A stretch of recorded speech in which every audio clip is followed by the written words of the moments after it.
Holy moly. We're going to get into this. There's no clutch in this car. We're just doing it. We're recording. We are live. I'm going to let a little secret out of the bag here.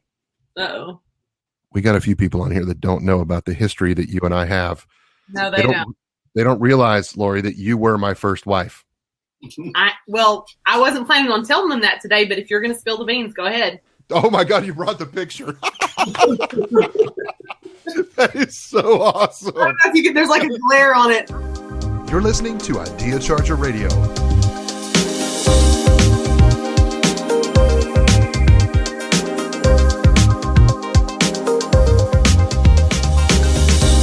Hey there, Success Chargers. It's Scott. Welcome back to yet another episode of the program, and we are super excited that you're here. I know, with an intro like that, where in the world is this going? We're going to have a good time today because I've asked one of my longtime friends, somebody that, honestly, it's a young woman that I went to I say young woman because I'm trying to make myself feel younger. But she is younger than me. But we went to high school together, and we've known each other for 20 some odd years. And it's really funny. I'm going to let the story of how we sort of came to get her back on the show come out in the interview because it's just too great of a story of worlds colliding. But, there are people that people that you've known from maybe your childhood or somewhere in your life that you form a good friendship with, you have some experiences with, and then you don't see them for 10, 15, 20, 30 years. And then when your paths cross again and you happen to be sitting there talking to each other, whether it's face to face or maybe through the magic of, Skype or some other internet platform, you get reconnected with somebody and it's just like you are just sitting right there, 20 or 30 years ago. And it's truly amazing. And that's what happened here. But, this is a conversation that's one of amazing resilience. There's a lot more to Lori's story than we get into today. But she has been incredibly successful in building a business that she built completely by accident. And, there's a lot of people that are skeptical about the multi-level marketing world. And I would imagine Lori would tell you she's probably one of those people. And she's probably the last person that you would ever expect if you knew her. She has such a creative mind and just not, she'll laughingly tell you not a lick of business sense whatsoever, but she's still such a creative and fun person to be around. It's amazing to see that, you really can build a business that creates the kind of wealth that you're looking for. And I'm not just talking about cash, where she's been able to do just that, but she's been able to do so much more. So I felt like her story was one that you Success Chargers would be interested to hear. We tend to look at the world a little bit differently, you and I, and I thought you'd enjoy this story. So I've asked my friend Lori Harrison to come on with us. Those of you that are listening here from the Plexus Nation, welcome aboard. Hope you enjoy the program, and hope you'll find that we have a lot of interviews on here with a lot of other success-minded people like Lori. So feel free to go back through the catalog and listen to some of the other stories. I think you'll find some pretty amazing ones there, and hope you're inspired. But look forward to hearing from you. Remember, anytime, we love to hear comments, thoughts, suggestions, rants, raves, or suggestions for people that you'd like for us to interview on the program. You can reach us at podcast@ideacharger.com. And certainly want you to stop by, and you can listen to any of our back catalog at successchargerpodcast.com, or you can find us at iTunes, Stitcher Radio, and other fine podcasting outlets. So with that, I'm going to just step out of the way and we're going to jump to it. Please meet my friend Lori Word Harrison. Enjoy the show.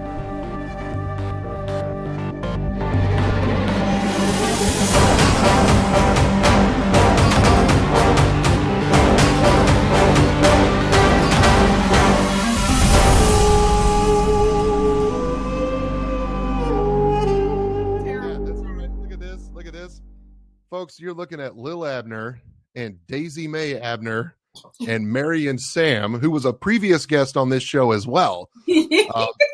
So several episodes back, you'll find an episode under Success Charger Podcast on iTunes or Stitcher Radio. You'll find us.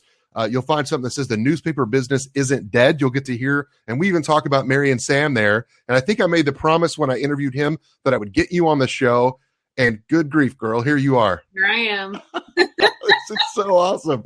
So my goodness, we have known each other for what seems like more years than we should count. So I counted it up today. That was 25 years ago. 25 years ago, or as the kids say, that was a long time ago before I was even born. That's a long time ago. That's right. Back before the internet. Good grief. I'm here with the amazing, beautiful, wonderful, amazing, and talented Lori Harrison, and welcome to the show. Welcome to the Success Charger podcast. Glad to be on here. Yes. Girl, you have got a story that is really amazing. And here's what's funny. I didn't know what was really going on in your world. You and I hadn't touched base in quite some time. You know that you Facebook friend somebody and then you don't interface with them for a while, and then Zuckerberg thinks that you're just not talking anymore, so he doesn't update you on them. Right. So you'd fallen out of my feed. I hadn't thought about you, and there was this friend of mine here in Houston, and one day she like corners me. She goes, "Oh my God, you know Lori Harrison?" I'm like, yes, I do. I was like, how do you know Lori? She goes, oh my God, she's like the most amazing somebody that's just fantastic. She is just awesome. She's a kick butt girl. I just love her to pieces. OMG. I mean, she was going nuts. Girl, I don't know what you're telling these people or what you're putting in their drinks. Well, actually, I do know what you're putting in their drinks, but can you tell the world what it is you've been doing? Leading up to 2011, actually, is when I got involved in what I'm doing.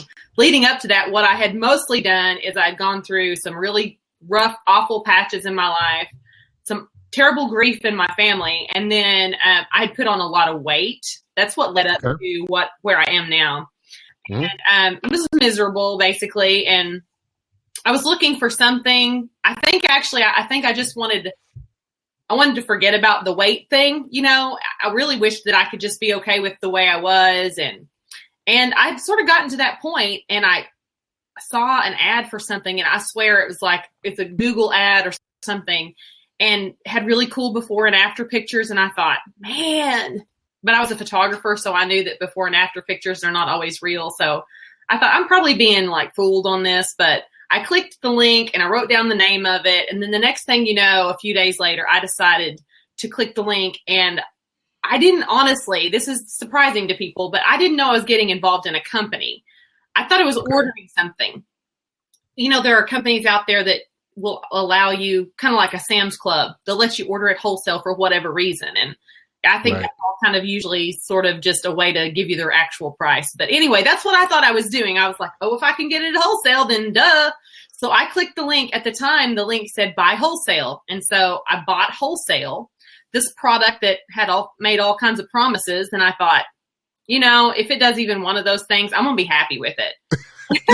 you were at the place, you were like, look, I don't have to fix it all, but if we could just take a step in the right direction, yes, life would be better. Yes. We've been there, right? Everybody's been in one of those places before, I think. Yeah. And so that was late 2011. Since I was doing photography, and I was mostly doing weddings. Weddings were really my breadwinning portion of my business. And all I could think to myself is, when I first started, I immediately started feeling better. And I thought, oh my gosh, I can't believe I feel so much better. I wasn't even really losing any weight at first. Several months passed by before I said anything to anybody about it, except for, of course, the everyone that I always tell, like my sister. I always tell my sister something, but I didn't go and tell like the world. I definitely didn't post anything about on Facebook for months. And that was because, imagine this, a wedding photographer. Wedding photographers, you're not supposed to ever notice them. They usually wear black. Mm-hmm. They usually like are stealthy. They have to kind of get down and get in the mix of things, but they're usually like down low and they sneak across, and you're like supposed to be very stealth. And the last thing I wanted at local Ardmore weddings was for people to be surmising from my backside. I wonder whether she actually has lost any weight with that stuff that she talks about. So I wasn't talking about it. That was like the nightmare for me. I'm like, I will not talk about this ever. If I lose weight, that's great. If I don't, but it did something before I lost weight. I was like miserable, and I went from being miserable to not miserable anymore. Just, it was like clouds parting or something. So at that point, there's this thing that you do with the company I'm involved with. You can go in your account in the back office and you can check basically that says, pay me or don't pay me. Well, I wasn't aware of that. So I started around January of 2012 telling people, about it on Facebook because I thought I would feel like a jerk for not telling people, look, the clouds could part for you. If you could get clouds, you could have a little bit of sunshine. And so I started telling people about it, but I really I wasn't making any money at it. And I thought, well, I'm not going to make any money at it, but I do feel bad for not telling my friends that you could feel a lot better. So I started posting about it on Facebook. And for the first 2 or 3 months that I was posting about it, I was getting customers, but I didn't realize there was something I needed to go in there and check. And so I was telling people, I'm not going to make any money at this. I can promise you, I don't make any money. You can just use my account. You just click on my link. You don't need to buy a membership of your own. You just click my account. You go in there. Just go get the goods. It'll be fine. Right. And so for a long time, until someone, actually one of my people on my team came over and basically handed me a vanilla manila folder that said a Milli Vanilli folder. That said, she said, you need to read this, girl. You can make money at this. And I was like, oh, okay. It's just not my style. I don't read directions. It took off for me. I will say that it has been like the best school I've ever gone to. Okay. And out of school, like I've learned so much about myself. Yeah. I never dreamed. I didn't realize what a people pleaser I was. If you think you might be a people pleaser, get involved with multi-level marketing. Right. And try to present it to people in a way that makes you not feel like a people pleaser and you want to apologize for the fact. I'm constantly apologizing. I don't anymore, but for 2 years, I probably apologized on Facebook. I'm sorry that I'm telling you about this. I want to apologize that I'm telling you about network marketing. I had no idea, honestly, what I was getting into. Well, you bring about a good point because a lot of people, so often we have to give ourselves permission to be successful. But one of the things that was really interesting in what you just said to me was that I felt like I needed to apologize, right? And so many people suffer from this condition that we call imposter syndrome. And you go, who in the world am I to tell anybody what they should do, right? I felt that in early in my career. What happened that made that switch flip for you, that one day you decided, I don't need to apologize for this anymore. I just need to be me and go, look, this may work for you. It may not. I can't tell you what it's going to do. I just want to share my story with you and let you come to your own conclusions. I tell my people on my team, I say, from my own experience, I know that you're letting maybe one person, possibly hundreds of people, like rent space inside your head, that they didn't earn, like they got a seat at the table and they didn't earn it. It might be a guy who sat beside you in English class and he's a mocker, or a jerk. He's on your Facebook page. And for me, that trapped me for so long, Scott, you can't even imagine, like just thinking, if he ever comes out from under his desk and starts doing his thing, I will back out and I'll be like, I don't do this anymore, because it was so, why would anybody listen to me talk about gut health? I wasn't even interested in it 5 days ago. Like, that's what it felt like to me. And why would anybody listen to me about health? I don't work out. Like I do more now, but it was like at the time I thought, why would anybody take me seriously? And I think what actually, and I'm not going to lie, I still struggle with it. Truthfully, I'm being completely honest. But before, when it was really bad and it really kind of controlled my life, I think I had this moment. I know I did. I had this moment where I realized that the people who were listening to the imposter and actually taking it and doing something with it, they were changing their lives, like dramatically getting changes. Some people were getting such dramatic changes for their health that I would cry reading their notes. So people would send me stuff in the mail. And these days, to me, that's a really big deal. If you get something in the mail from someone and they would go to the trouble, and I would be like, oh my God, I mean, somebody I don't know that something I did or said changed their life. Now that was for the product portion of what I do. Then there's the whole portion of, and this was the part that was really hard for me for a long time. I didn't want people knowing that I was making money at it. Once I did start making money at it, I thought people are going to start treating me weird. People would be like, are you making money at a scheme? Like I truly did feel like an imposter in that way. I actually had a heart-to-heart with one of my friends, and she said, you realize that finances plague people just as much as health, marital problems, and that kind of thing. And I thought, oh my gosh, yeah, I've made I truly made the first year and a half of my business that I made it all about me. I was worried about what people would think about me. I was worried if people would take me seriously. I think my family's influence on me growing up really had me trapped. And I took it on as my own, so I'm not blaming that. I mean, I absolutely took on the whole feeling of I worried too much about it. But over time, and the more you get involved with something where you realize, golly, people are really getting free. People are actually, like, if I post something that's inspirational, I use Facebook a lot. That's probably my biggest outlet.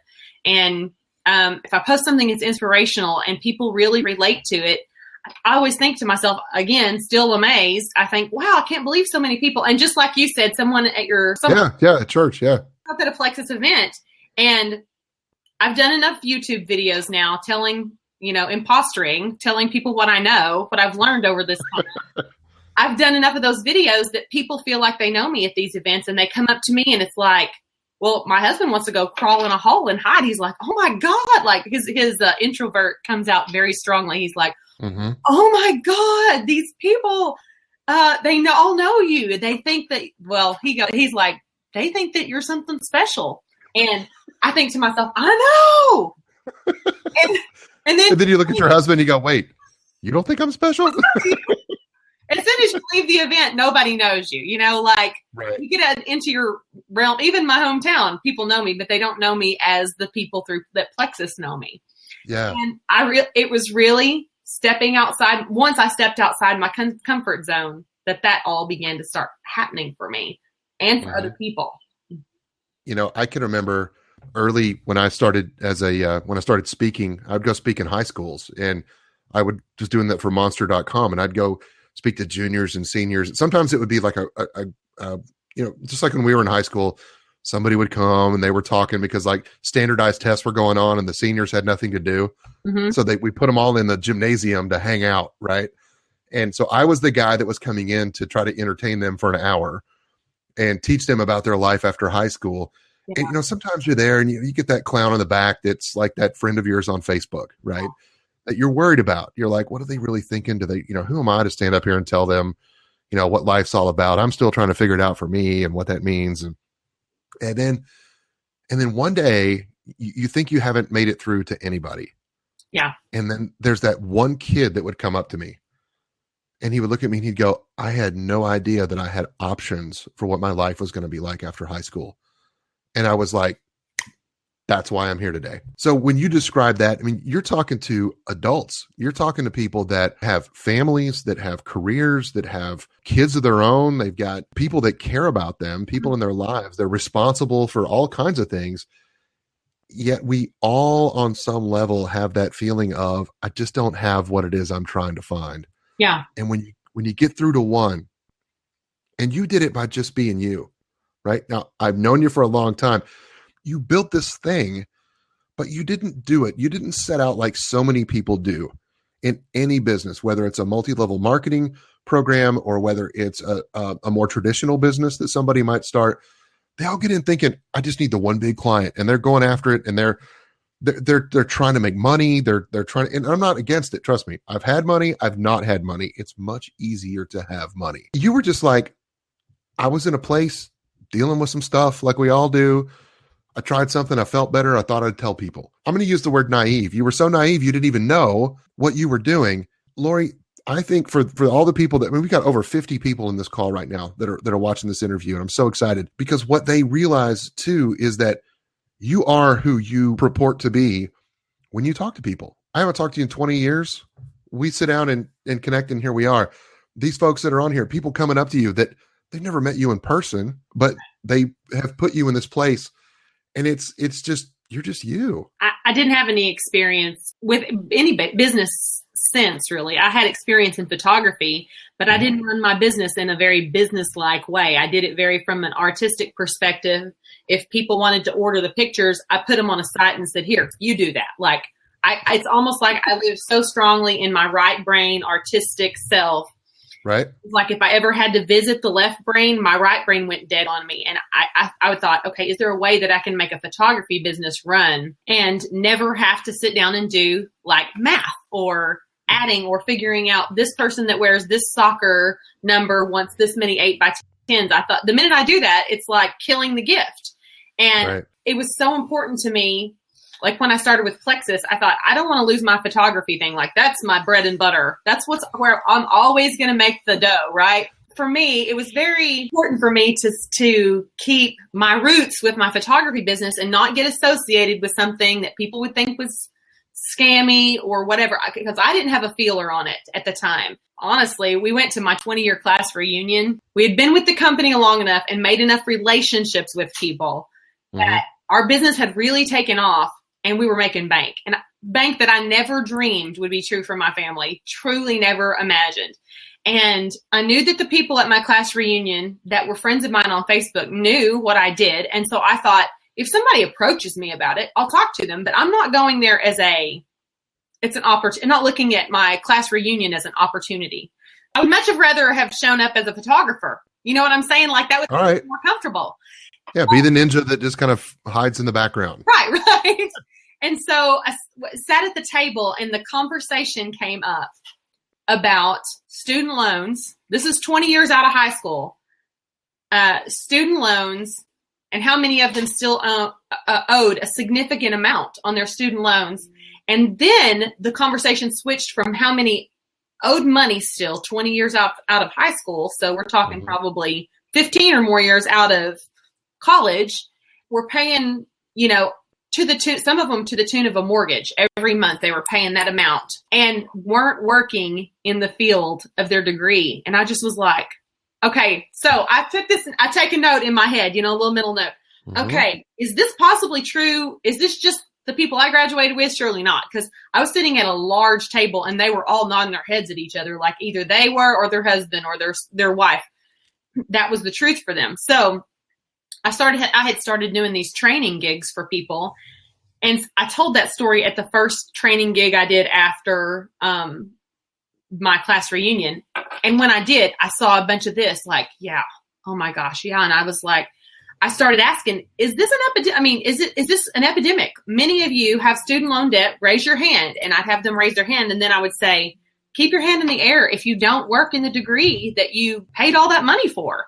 And the majority of them leave their hand in the air. And I told my husband, I said, okay, it's like not everyone, I get this. I don't want anybody to be insulted by what I'm about to say. So not everyone was sold a bill of sale with their university plan. But so many people can't or don't, for whatever reason, work within their degree. And they either paid a lot of money or still owe a lot of money for that. And I told my husband, I said, it's like, I feel like I wear a cape. Like I have an answer. There is an answer. You still can do, even if you just work something part-time with multi-level marketing, especially if it's a valid company, if it's not a schemy company, you can get involved in a multi-level marketing and even accidentally, like you said about me, like naively get involved in something and make enough money to start paying off your student loan debt. Coolest part of the whole thing has been the people that we get to meet and the relationships I've had the chance to make. My team of people, since I got into it and was really strong about the products and wasn't really prone to the business because that was definitely not my forte. I didn't understand the business, didn't care to understand the business. My husband got involved and he was like, oh, babe, the business, this is going to change our lives. The people just tugged at my heart. And so I have a team because I know that this is the pitch that I put out there, the hook that drew people in. It was all about heart and changing people's lives and taking products that can completely, put your health on a different track. And so I have this team full of people that have amazing hearts and they blow my mind. One of the things that I'm thinking about, you were successful because you were just authentically you. And I think that's huge because when we talk to people on this show, we always talk about connection because I think that's the universal skill that everybody needs. And I think that's where the message of a lot of multi-level marketers gets misread and misunderstood. I think people get wowed. People hear stories like yours and they're like, I want to be the next, Lori. And you weren't trying to be the next anybody. You were just you. I actually was collaborating with another leader in the company this last week. And the topic was just basic daily daily activity for productivity, income producing type stuff. Mm-hmm. And I had already done a training for my team on that topic, but she said, I know you already know this stuff. You don't need all this stuff. And I said, you know what though? Your ideas are going to reach someone that I didn't reach, especially significantly because of the fact that because I am so right-brained and artistic and I very much lack business sense for your common business, whatever I'm trying to say. See, I can't even put it in words is what I'm saying. And it's just a beautiful picture, really. It's a happy tree. You've got a happy tree. Tree, yeah. Right. There's Jolly Ranchers on my tree. So just wanted darn right there are. I want to make you jealous that I have a Jolly Rancher tree. And anyway, so my friend, she was saying, I know you already know all this. And I said, no, it's going to be so good to present her method, just totally different type of personality. And it's going to reach so many different people. And I feel like that basically covers everything that we do in this business and in any business is the fact that, yeah, you got to be you. You're going to reach people as you. You will not reach people as me. I won't reach people as being anybody else. And it's all about connect. I don't think you can connect authentically with people if you're not being you. I mean, we have completely like re-landscaped our outside and put in a pool. But I look back at the videos that I did when I first started with Plexus. I did them all on my back porch. Okay.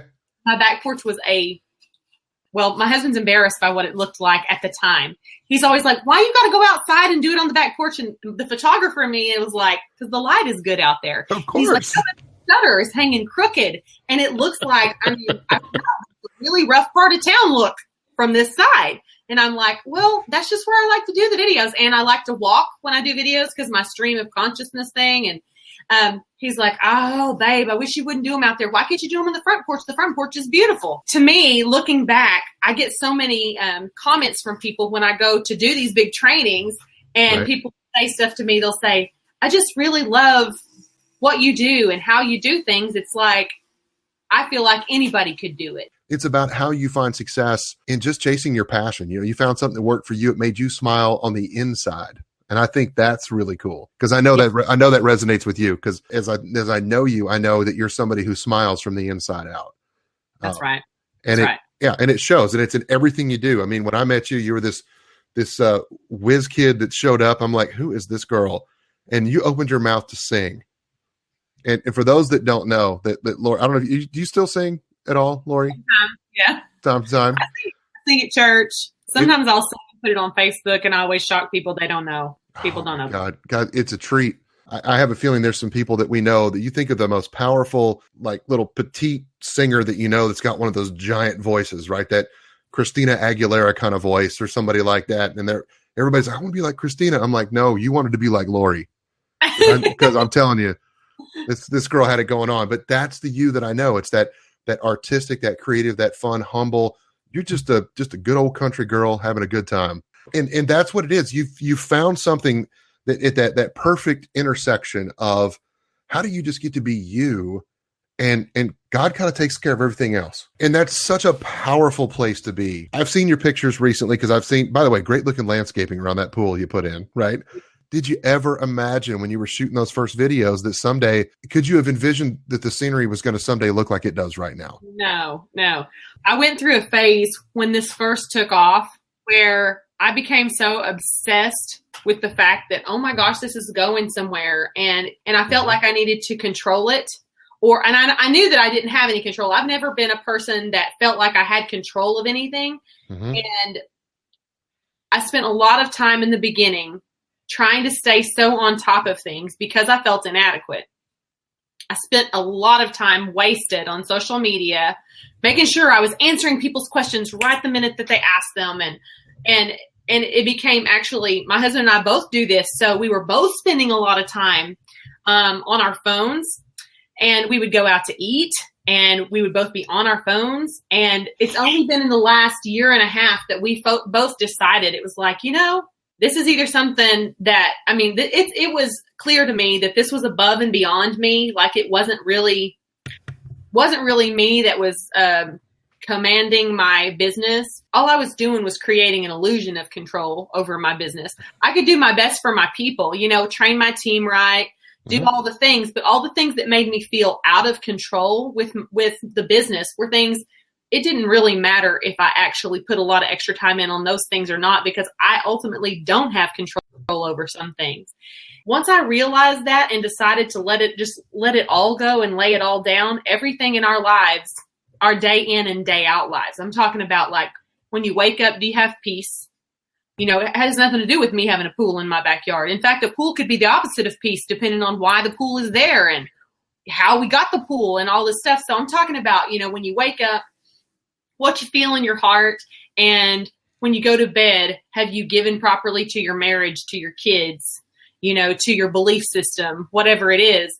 And I had to really get myself in check at one point because it took off like a rocket ship, and it got to a point that I thought I either have to just like hold tight on this thing, like trying to hold on a rocket ship, or I have to just let it go and be what it's going to be. And if it fails miserably, I'll be embarrassed.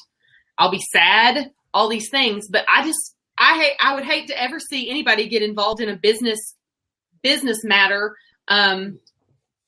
especially one. I mean, I guess everybody's business these days involves their phone, and we struggled with it for a while, and it's been something that has been so freeing to be like, okay, you know, like set business hours. We talk when we're supposed to talk with our business when we're supposed to be talking with our business people, and then we are with each other when we're supposed to be with each other. And it has made a huge impact in our daily lives. And it's made our pool an enjoyable thing rather than, oh my gosh, how are we going to pay for this pool? I mean, you know what I'm saying? Like the pool is paid for, but it's been one of those, it's not just about the pool, but I'm sitting here looking at my pool and I think to myself, it's got that new pool smell. Yes, it has the new pool smell.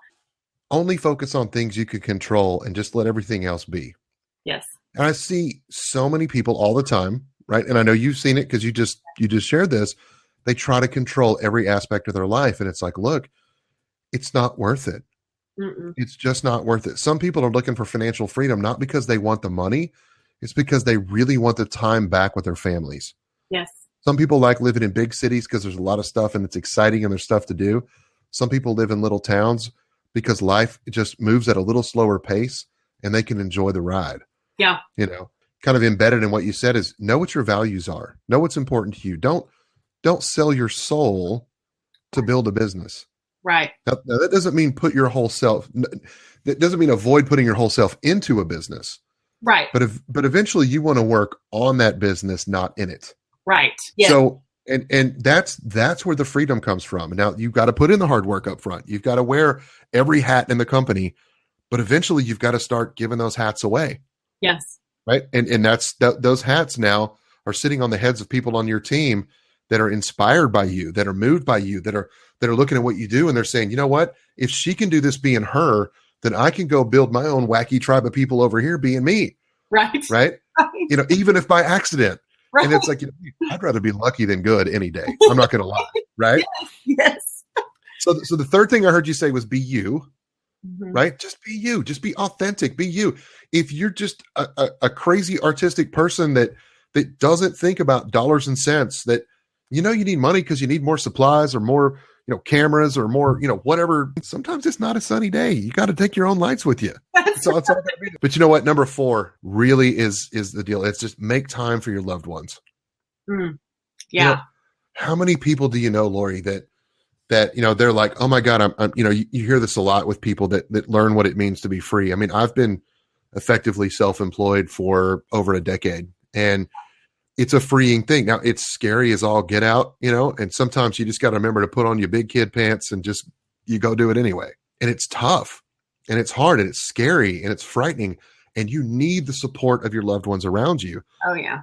They've got to be fighting for you, you know. And it's kind of funny, you know, and as I build, you know, continue to build my business, and I had, you know, my best year ever last year. And I'm really am challenging myself to get outside the box and try some new things in my own business. And as I do that, you know, I never want to lose sight of why I'm doing it. I mean, you never forget about the business. You don't lose sight of it. You know how you got where you are.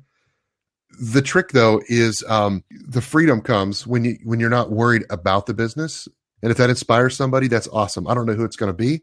And maybe today's not their day, but I'm going to put my message out there in the world every single day and share my positivity and my beautiful smile and what I got. And you know what? those letters keep coming. You see those posts on your Facebook page. Yeah. People share their stories with you. Yeah. About and it's so cool because it's not you waving the flag going, look, somebody sent me this. Yeah. You get it in, you feel it in your heart. Yeah. Right? Totally. You know, and somebody shares something with you, and sometimes it's terribly private. It's something they've dealt with at a very personal level for a long time. And because of the work that you do, it's made a difference for people. And I think that's really what you share with people when you share your story and you teach people about what you know how to do. The product is just the medium, right? That gives you a reason to maybe start the conversation. Yeah. But the magic is what happens to the people who are transformed by what you do. And I applaud you for what you do because I know it's genuinely from your heart. This is not just some random dude. I know her, and I've known her for 20 some odd years, long before she ever got involved with this company. And this is the girl that I've always known. And thank you for being such a beautiful person. Oh, thank you. All right. I'm looking over here. We do have a question from one of our participants here. Can you read that? It says, I have a question. I have a good friend that has a whole bunch of health issues, and I've shared some testimonies I knew would hit home with her. I also talked with her about her son, who I know Plexus could help both of them. So Plexus, the company that you're with, and there's a variety of products and things that are available. It says, what do you recommend that you get through to her? There's always some excuse, but she doesn't want to give up on her, and that's at the heart of what you do. Okay, How do you have that conversation? It's the hardest part of one of the hardest parts of the business that we do is because we know. I mean, I have a shirt that says #Hope Dealer. We have something that's amazing for people, and when you know that, but you're dealing with people who are stubborn and won't even give something a try. It's so difficult, especially if there's someone you really care about. If it's family members, I went through this with my own sister. Her story is one that you'll have to read about sometime. But when someone has a block up, probably toward you for some reason, with my sister, she's always been like rebellious and stubborn because I'm older than her. And so whatever your reason might be, or the person's reason might be, I feel like if you move on and go to the next person, that person's aunt, you get that person's aunt well, and then it's going to resonate with them. See, the more that you harp on someone and you really try to get them to do something, the less and less they are convinced that you have something that's real. You have to suck it up and be the bigger person, move on, get someone else well, and come back around once you have stories. Maybe even the people that you've helped are telling their stories on their own by then. We have a question here from Tim Stafford, and he's asking, hey guys, what's the first thing that you gave up in your business, and how long did it take you to give it up? So some kind of a sacrifice. What is something you finally just let go of that just said, all right, like, thank you. For example, the industry that I work in, I have no control over what new products they come out with. I have no control over what time of the day customer service will and won't answer the phone. I have no control over honestly, even my own teammates, I have no control over their mood or whether they decide that they're going to work their business or they're not going to work their business. Or I have no control over whether my sister will take the products that I know that she needs to help her with her health. All of those things were things that I felt like, for some reason, it's like if I worried about them enough, and just to be honest with you, just a Southern hospitality thing, worrying is the right thing to do. It's always the right thing to do. But that's the way I was raised, and that's not the truth. And I did a lot of worrying, and I realized I didn't have any control over those things. And I know that may not be the exact answer you're looking for because you said the first thing. I think it's just sort of like in a marriage when you realize, I don't have any control over another person, honestly. It's just at some point you have to be, okay, I don't have control over this, and I have to turn it over and only deal with the things the things that you mostly have control over are the way you react to situations that you have no control over. Like your reaction and your attitude and whether you wake up and act like a jerk or not, you have control over those things, even when customer service is an issue or even when your sister won't take the products are going to help, whatever. You have control over you. When you want something really bad and you think you know what it is that you want, it's often something different, but we tend to latch on to what we think will make the thing we really want show up. Kimberly is trying again. Let's see if we can get her in here real quick. All right, Kim. Hi. Hello, how are you guys? We're fantastic. How are you? Where are you? I am in Winfield, Kansas. Winfield, Kansas. Did the wind finally stop blowing in Winfield? No, it's so crazy. I have crazy hair anyways, and then when the wind blows, it gets ridiculous. It's just stupid ridiculous, like you said. Yeah, it was pretty crazy there. So what's your question, Kimberly?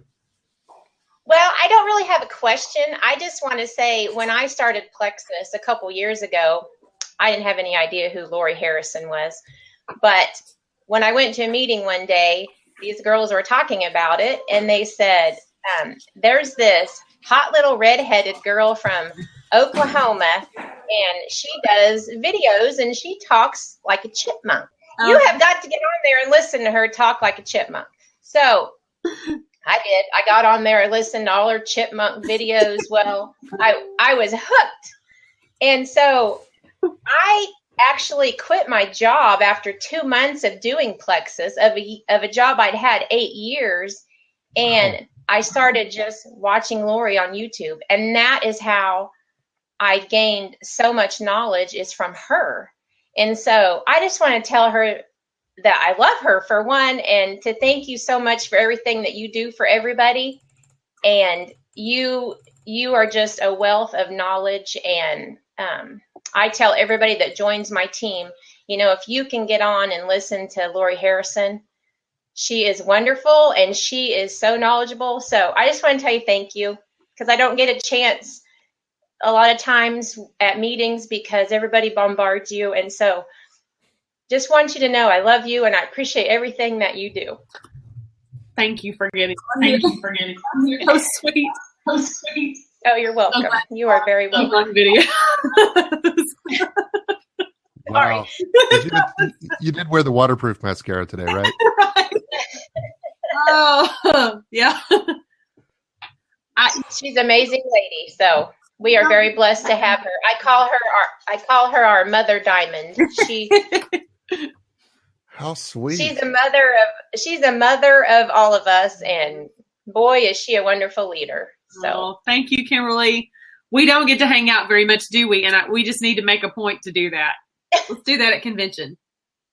Let's do it. Let's do it. But that's all I got. I'll let somebody else talk because I could talk all day. So now in this round, we've got 3 basic questions. They're simple, but the first 2 are questions that the topic of which can be somewhat controversial. Oh my goodness. Okay. All right. Okay. That's your intrigue up, right? Huh? This is what you do. You build suspense when you're a game show host. So we've got the first 2. They're questions that I think they mean different things to different people. I think, dare I say, they're dangerous questions. Oh my goodness. All right. You're making me sweat again over here. Okay, they're not those kind of questions. They're not that personal. All right, here we go. Lori, let me ask this question of you. We're looking for a 20 or 30-second answer here. Unless you just really feel moved, then you just take the time you need, right? Okay. Take the moment. What does success mean to you?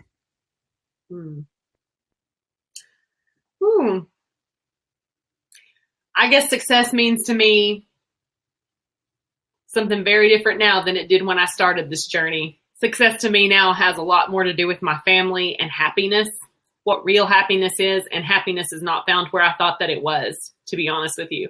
It's funny to me that it took obtaining wealth to realize that it's not wealth. And I mean, there's no, like you said early in the broadcast, you talked about, life's a lot easier with money. I mean, it absolutely is.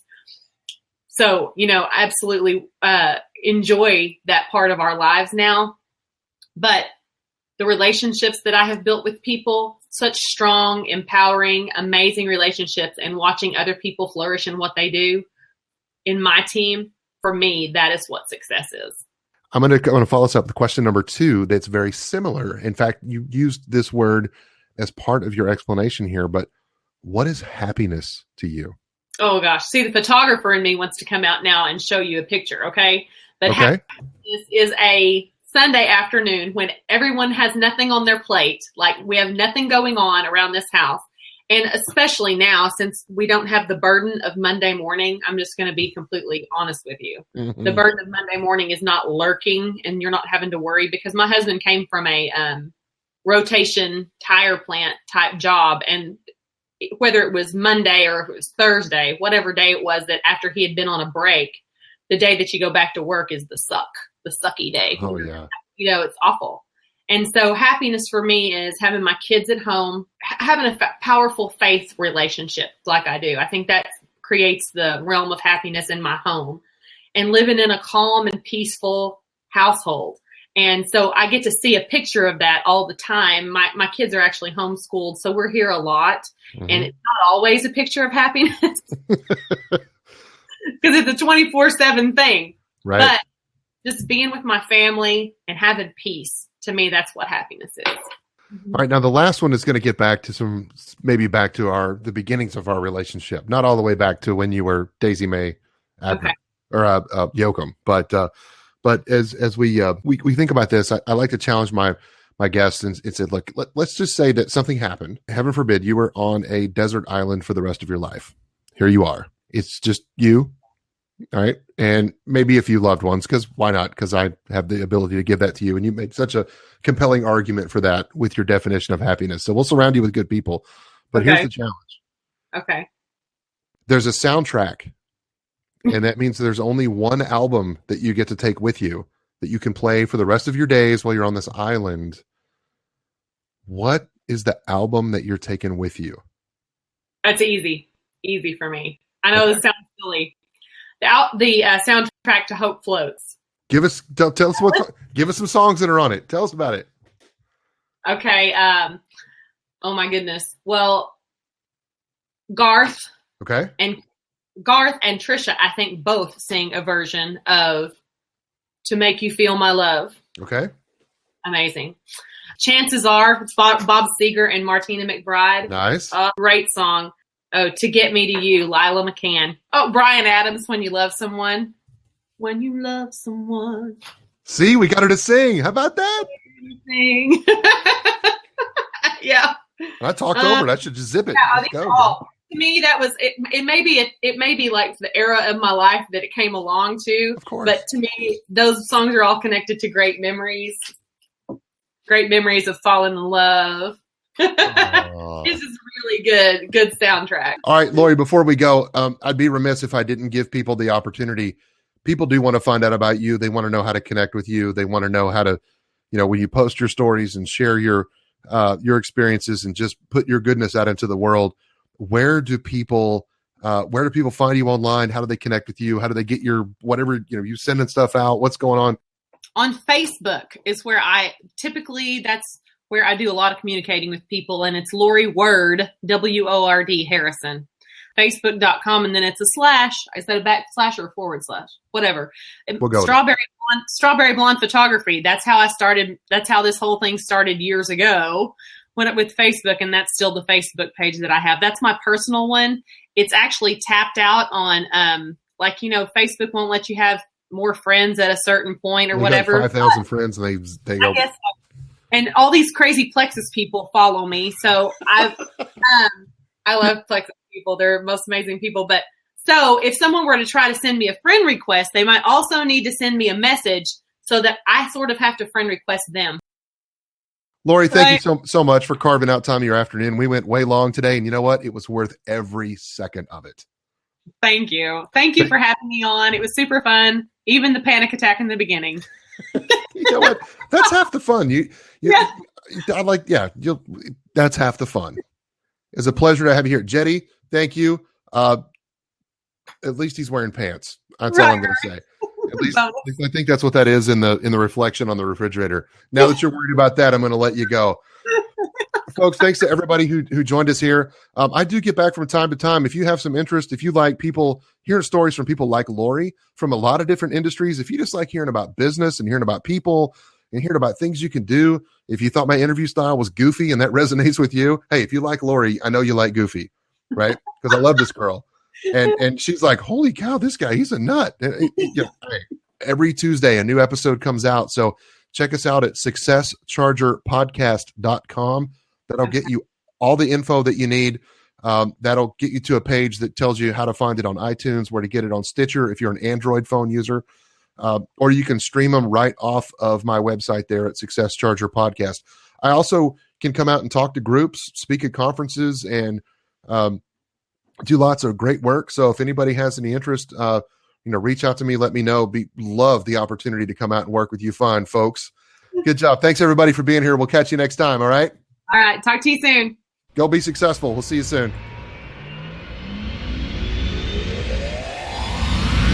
If you enjoyed what you just heard, please post your 5-star review and subscribe to Success Charger today. Your future is waiting.